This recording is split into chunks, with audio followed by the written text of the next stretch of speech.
Hello guys, mamuntag.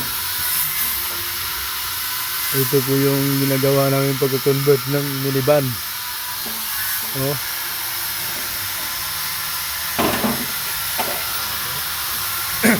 Ito guys is DE17. Dito po namin ililipat yung itong hose. Ang original niya guys dito. Kasi ilipat namin dito na nakalagay yung aircon.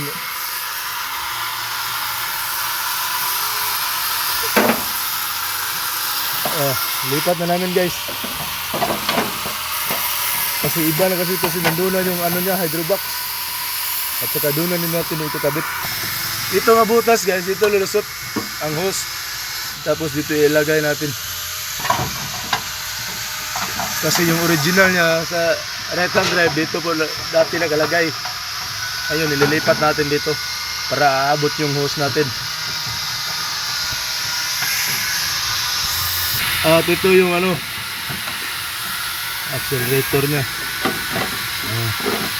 Ito yung setting nya guys sa left hand drive. At saka dito natin ipapasok ito lang ang lagayan, daluyan ng brake fluid.